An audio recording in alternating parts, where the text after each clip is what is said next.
My name is Bruce Smith. I'm an investigative journalist, and I'm the author of D.B. Cooper and the FBI. And today we're going to be talking about the Citizen Sleuths, an investigatory team, a group of private citizens who have been attracted to the D.B. Cooper case. But more specifically, they were invited, they were recruited by the case agent Larry Carr, beginning around 2008, 2009, something like that. And they're still active to this day. They work intermittently, but they're still making major contributions. However, it might be helpful to give a brief overview of the whole D.B. Cooper case. This is the fourth installment in the videos that I'm making on the D.B. Cooper channel. A number of viewers have asked for some graphics to describe what has what transpired on November 24th, 1971, the night before Thanksgiving, when D.B. Cooper stole his airplane. So, the plane that D.B. Cooper stole was a Northwest Orient flight coming in from Washington, D.C. It had left Washington, D.C. early in the morning, made a stop at Minneapolis, and then made some more stops at Montana, Great Falls, Missoula, then Coeur d'Alene, and then was coming into Portland. Half the people on the plane got on at Portland, including D.B. Cooper. As it was taxiing down the runway, D.B. Cooper handed the stewardess a note saying, "I've got a bomb, you're being hijacked, I want you to sit next to me." Showed her the 6 dynamite and what he said was a bomb, batteries and wires in the briefcase. And then they flew up to Seattle. It's about a 30-minute flight. But he didn't want the plane to touch down for a couple hours until he knew that the money and the parachutes were at Sea-Tac Airport. He asked for $200,000, and he wanted 4 parachutes. He wanted 2 front and 2 back parachutes. Now, one front parachute is considered the reserve chute, and the main parachute would be on the back. So a front and a back chute would comprise one rig. And so when he asked for 2 front and 2 back, it was believed that he was going to take a hostage, perhaps Tina Muckler, who's going to suit her up and make her jump out with him. So, and it's widely believed that for that reason, then there were no tracking devices, and the parachutes weren't jury rigged or damaged or compromised in any fashion. At any rate, after a couple hours in the air, they landed. Cooper got his money and parachutes, released the passengers at Sea-Tac Airport, which is just south of Seattle. And then after refueling, they took off and they were headed to Mexico. And when you're flying out of Sea-Tac Airport and you're at a low elevation, a low altitude, now Cooper told them, don't go over 10,000 feet and don't go over 200 miles an hour. And fly me to Mexico, and I want you to have the stairs down and the flaps set at 15 degrees, which were all optimum for skydiving out, for jumping out. And he was going to jump out the rear stairs. Now, this plane, Flight 305, was a Northwest Orient 727. Now, the 727 is one of the unusual planes flying in those days because it had an aft stairs that would deploy. 727s were designed to fly into small regional airports that may or may not have jetways and things, so they had their own internal stair system that could lower down and passengers can go up and down whenever they came into these smaller airports. And that happened to be the case for D.B. Cooper. He selected a 727, and he knew that the 727 could be flown with the aft staircase down. Not many people knew that, certainly not even the pilots or anyone in flight operations at Northwest Orient. So in that regard, Cooper's knowledge of the 727 was more advanced than the pilots. So with those kind of configurations, those metrics for flying, not going over 10,000 feet, you didn't want to fly too far away from a designated corridor, a flight corridor from Victor 23, because there's mountains. Mount Rainier is 14,000 feet. Mount Hood is up there, 12,000, something like that. Hood is 10 or 12,000 feet too. So there's a lot of high mountains over here. And so all air traffic that's flying at a low elevation coming out of Seattle is going to be routed to the air corridor known as Victor 23. Now, all commercial airplanes fly air corridors like highways in the sky, no matter what elevation you're at. But this particular one took them basically over the I-5 corridor. So this red line is the Victor 23 flight path, and the black line coming down is I-5. And here's Portland, and the Columbia River is running east and west past Portland, and then just past Vancouver, it makes a sharp northward turn, and then makes another dogleg to the west and heads out to the ocean. And this is important because somewhere around here, D.B. Cooper is believed to have jumped out of his plane. Now, the winds were coming up from the southwest. That meant the winds would have pushed Cooper to the northeast. And the flight path is still not 100% nailed down, but it's believed that Cooper left the plane somewhere around here at 8:13 in the evening and drifted up towards a little town, logging town called Ariel. It was the center point for the ground search and for all of the aerial search in the days afterwards, either by helicopter or small, light private planes, what they call fixed wing aircraft. It's in that whole aerial area, and it's right next to a town called Amboy, which we'll talk in a little bit more detail because a parachute was found there. So the question is that D.B. Cooper's parachute? And the Citizen Sleuths got involved in that. Now, this is how things stood for about 6 or 7 years, 8 years, until a kid found some money washed up on the Columbia River at a beach called Tena Bar. He was out there with his family roasting hot dogs. And the question is, how'd the money get there? It was determined from the serial numbers that it was D.B. Cooper's loot. And to this day, no one really knows how the money got there or when. And the Citizen Sleuths did a lot of work looking into that. Now, this is the background. The kid found the money in 1980. So quite a while, 8, 9 years later. Okay. And then when the FBI went down to check where the kid found the money, they started digging and they found they found pieces of money. So there are really two different money finds. There's the bundle of money, and then below it, down in the beach, sand. There's all these itty bitty pieces that the FBI found. So any theory about the money has got to explain both types of money deposits. And the Citizen Sleuth looked into it. Now, this is how things stood for 20, 25 years, until a fellow by the name of Larry Carr came along. Larry Carr was a special agent with the FBI, and he volunteered to become the case agent on the D.B. Cooper case, and was assigned to the case in 2007. Now, Carr is a very complex man. I personally and professionally had a very difficult relationship with him. I found him to be very aggressive and hard and difficult to carry on a conversation with. I found him to be hostile and adversarial.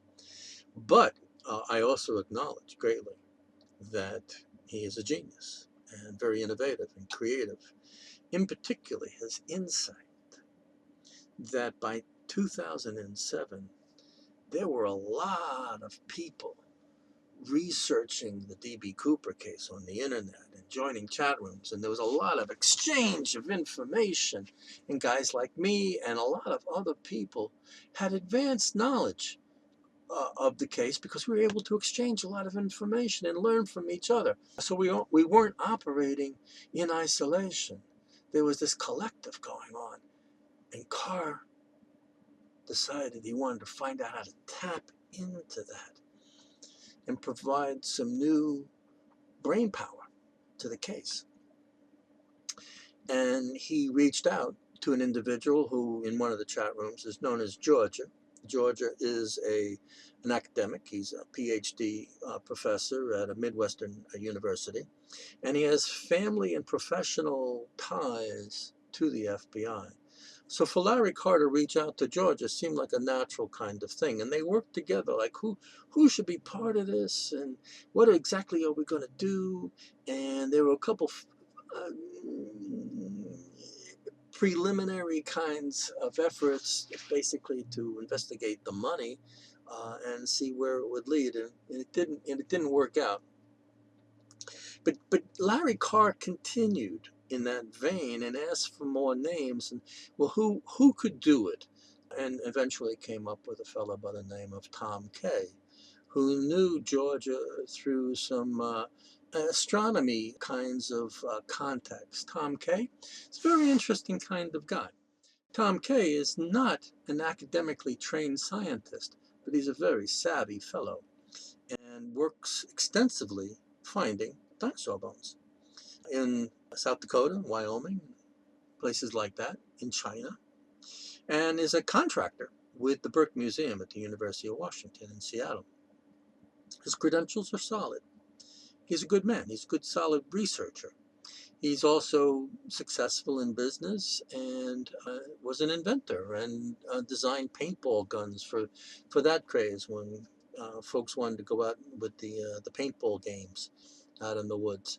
And so he was able to provide time and energy and mental focus on this. And Tom Kaye also had other kinds of professional contacts, particularly at the University of Chicago. And he tapped into that old network through his scientific astronomy contacts and came up with a woman by the name of Carol Abraczinskas, who was a graphics designer and illustrator at the University of Chicago. She was a scientific illustrator, and she would do a lot of the drawings and things that would be in textbooks and different kinds of professional publications for the University of Chicago. And she is also very interested in law enforcement and the FBI. In fact, she currently is on another kind of citizen sleuth team that isn't dealing with D.B. Cooper. She's still with the citizen sleuths here with D.B. Cooper, but she's also in another FBI program for citizens in Chicago.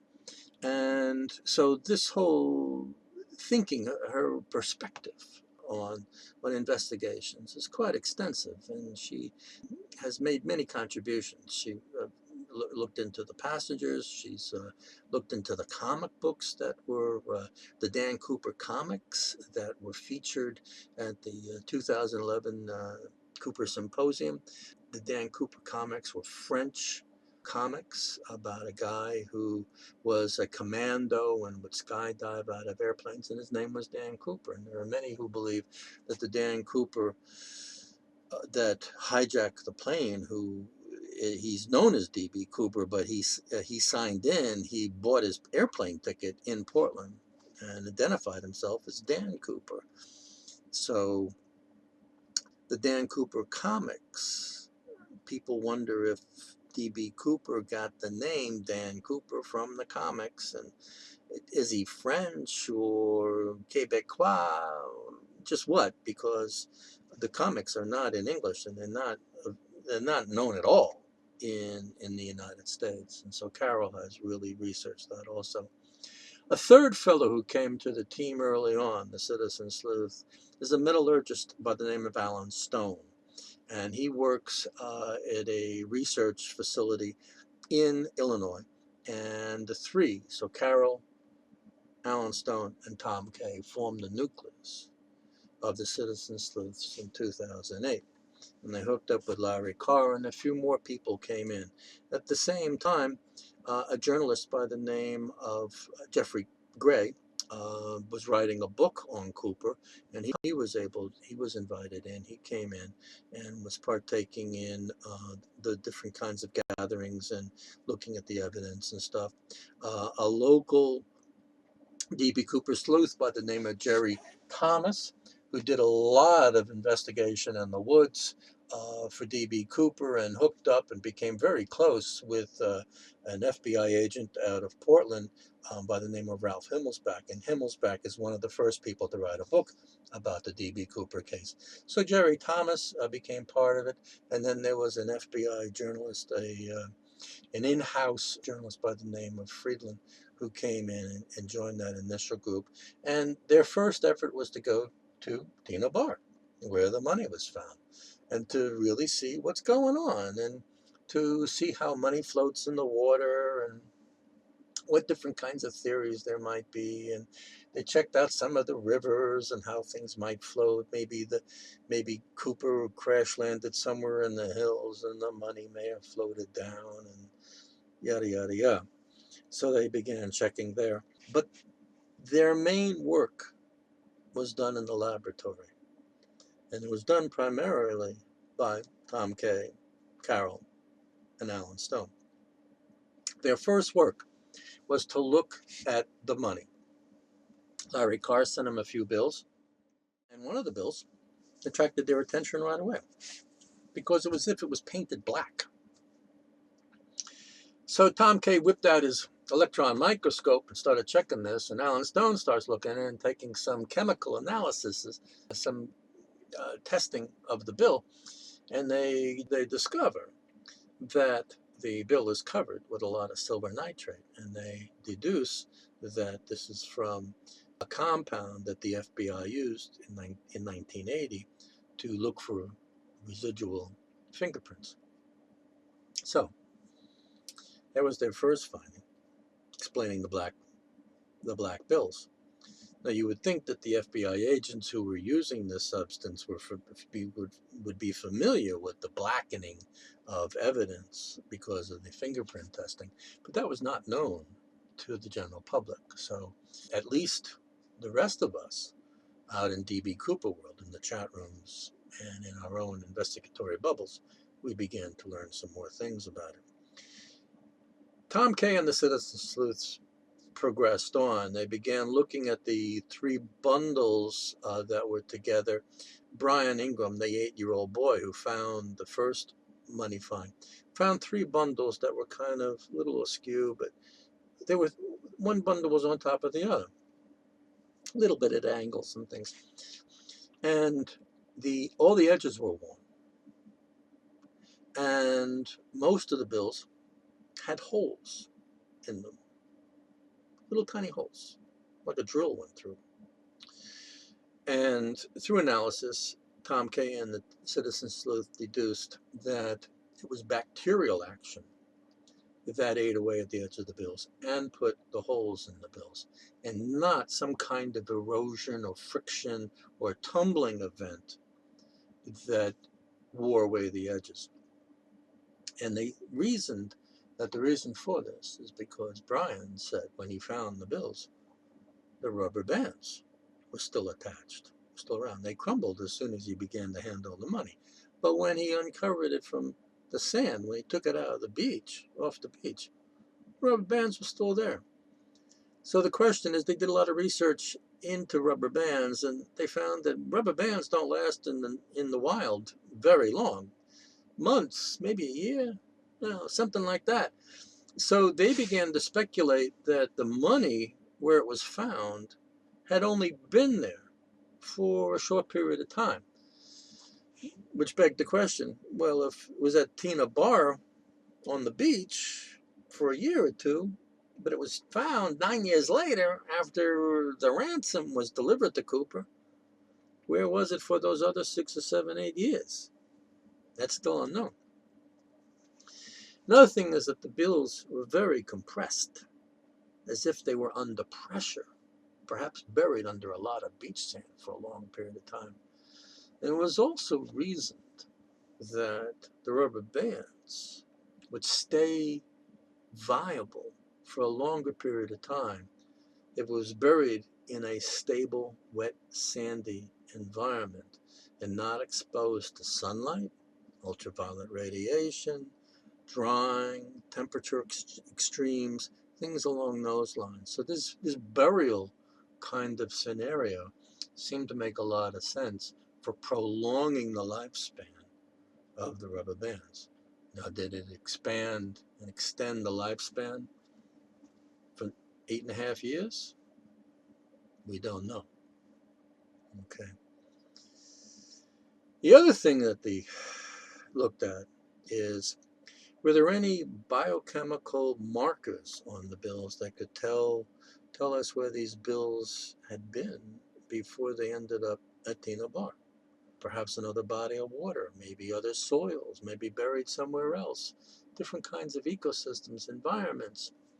And they went looking for a biological species known as diatoms, which are aquatic creatures, and they didn't find any on the bills, which was strange because it was found on a beach. And there's plenty of diatoms in the river, but there's very few diatoms in the sand. There are diatoms on the surface of the sand that get washed and wet every day. But that the fact that there were no diatoms found in the bills and on the bills suggests that these bills were underneath the surface for a significant period of time before discovery. And they didn't find any chemical markers or sands that would suggest that the bills were in some kind of exotic location, radically different from the beach where they were found. Now, all of these pieces of information impressed everyone. And to this day, Tom Kaye is considered to be the go-to guy in D.B. Cooper world. If you want to know what's going on about such and such and so, you go to Tom Kaye when it comes to evidence. And Larry Carr was very excited by this initial involvement, these initial findings, and the way it was presented to the public. And so he began to give the Citizen Sleuths more access to more information, to more evidence. And so that he invited the Citizen Sleuths to come up to Seattle and to see everything. And so they saw the parachute that was recovered off the plane. They saw the tie that had been recovered. Now, the tie was known in general, but it wasn't widely known to most people. I didn't know about it until Larry Carr invited the Citizen Sleuths to Seattle, and they started talking about the tie. To me, it was like, what tie? Oh, Cooper left a tie on the plane? Really? You're kidding me. Jeez. Why would he do that? Well, apparently he did. It was a clip-on tie, so it wasn't like a regular tie that you put around your neck and, do that kind of thing. It just goes on the button. And they began to really examine the tie, and that's when the Citizen Sleuths, their role in the case exploded and it continues. The ramifications and the ripples and the continuation of their findings continues to this day. Initially, in 2009, 2010, when they put the tie under an electron microscope, they began finding some very interesting stuff. First thing to come up was they found titanium. Now, this is all microscopic stuff. You didn't see this with the naked eye. You had to look at this with very powerful microscopes, and they were using electron microscopes. And the titanium that they found was very unusual titanium. It was pure titanium. Now, when aircraft like Boeing are making an airplane, they may add in some titanium to the aluminum mix so that the fuselage and the wings will have more of a titanium component, which will raise the ability of the aircraft to withstand higher temperatures. Titanium is very heat resistant. As it turns out, pure titanium was being used in the research of the supersonic transport in the late 60s that Boeing was developing. And the leading edges of the wings, where the friction from the wind would be the most extreme, they were looking to see if they could paint or coat the wing surface, the leading wing surface, with a pure titanium coat. So the question was, is D.B. Cooper a Boeing engineer, or is he some kind of technician that may have been working with titanium? Now, there's one fellow by the name of Bob Saleshore who was a Boeing engineer, and he's very involved in the D.B. Cooper case. He's not a member of the Citizen Sleuths, but he's very vocal and very active. And he was talking about how parts, spare parts or junk parts or cut-ins, offcuts and things from the manufacturing process that were being tested or used, that there would be pieces of titanium laying around in some of these chop shop lot boxes and things like that that anybody could avail themselves and take home.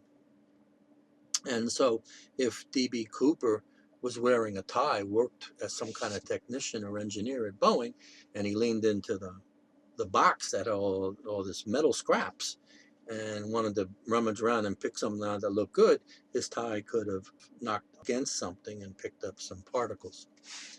It's a theory. Later on, after further investigation, they found other things. They found a kind of titanium that had some oxygen molecules attached to it, and it's called titanium sponge.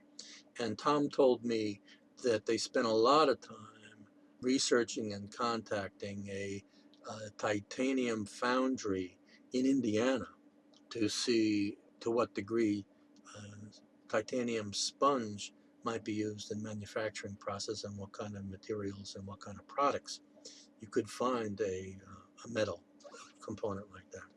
But it ended up being a dead end. More interestingly, they looked at the tie to see if there would be any kind of environmental factors. They found cigarette residues. They found residues from matches.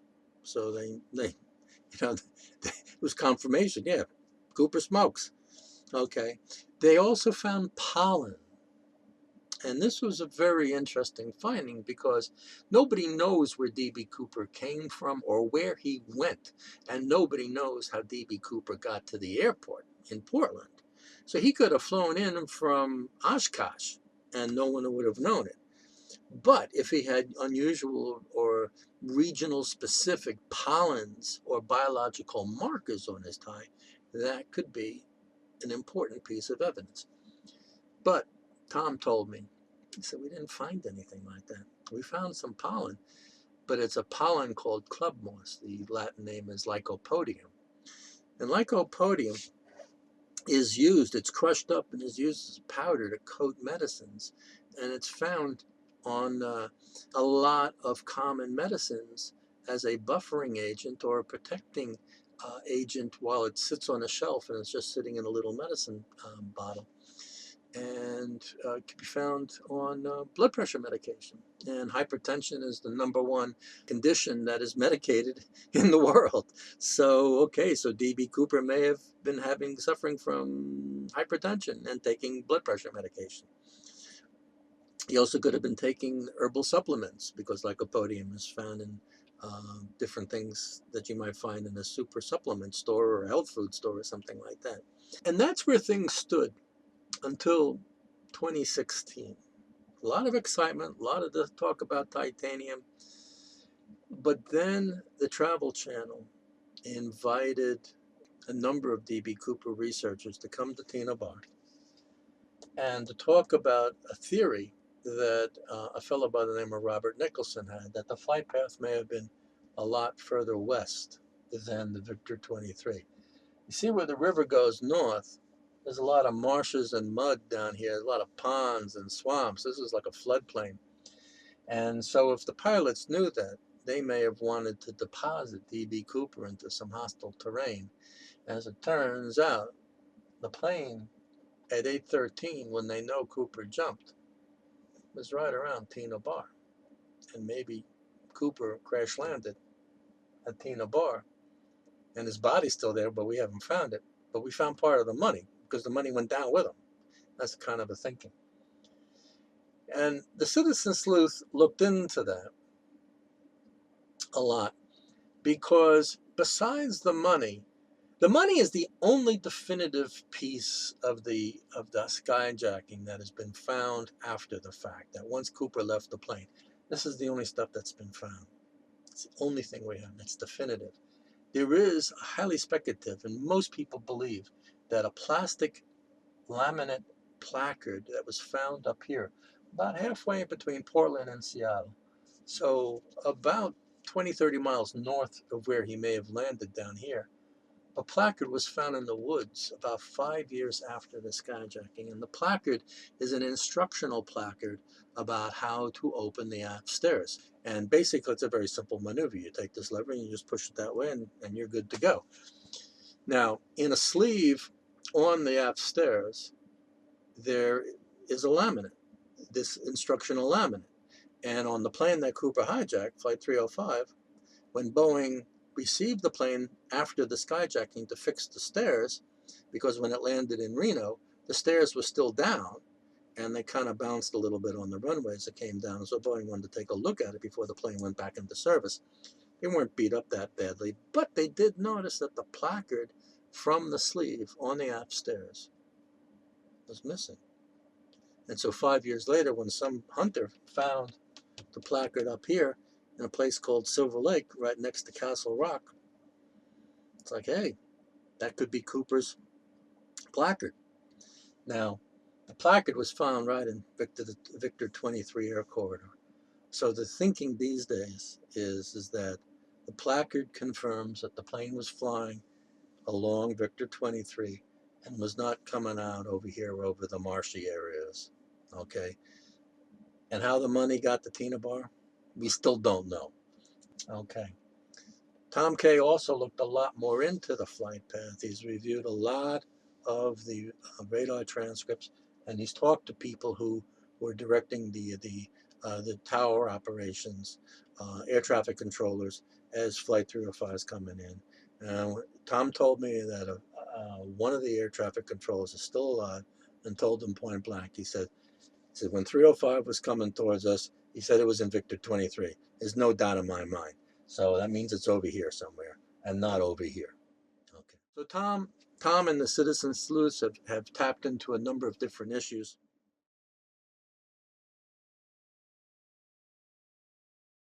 After the fact, the Travel Channel crew, after they talked to a number of DB Cooper guys, contacted Tom Kaye, and he gave them an update on the titanium and the tie and things like that.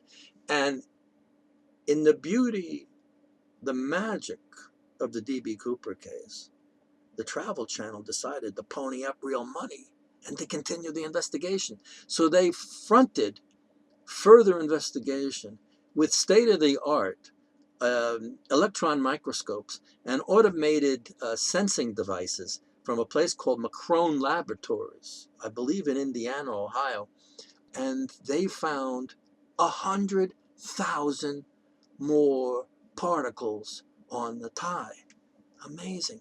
So not only do we have titanium, but now we have rare earth minerals. We have phosphorescent chemicals like yttrium and barium sulfate that are used in cathode ray tubes for the different kind of luminescence on the screen. And they found stainless steel. Now, they didn't find any regular steel. So here you have some very strange chemical and mineral components and not having others. And Tom told me this suggests a very high-end, very sophisticated manufacturing process. Now, what does this tell us? Well, for Tom Kaye and the Citizen Sleuths, they presented the idea that perhaps D.B. Cooper was associated with, worked, was an engineer or a technician or somehow involved with cathode ray tube production in sophisticated aircraft that would have titanium, pure titanium elements. And as it turns out, the supersonic transport that Boeing was building in the late 60s had titanium frames in the cockpit, because it's so lightweight and very strong, that would receive the cathode ray monitors going into the cockpit instrumentation panel. Bingo. And the outfit doing this, building these cathode ray tubes that would then be shipped off to Boeing, was an outfit called Tektronix. As it turned out, the biggest Tektronix manufacturing plant and research laboratory is in Portland. Whoa! Is D.B. Cooper a Tektronix employee? Well, when this information came out and the broadcast from the Travel Channel was in January of 2017, D.B. Cooper World just exploded, and it's still roaring to this day, where people are getting Tektronix directories from the early 70s and matching photographs with the sketch composites of what D.B. Cooper looked like when he was sitting on the plane next to the flight attendants and such. So there's a lot of investigation going on. We're really narrowing down the suspect pool. As Tom Kaye says, we've narrowed it down from millions to hundreds. We've got to find somebody that has some kind of exposure to rare earth minerals, titanium, knows about planes, wasn't home for Thanksgiving.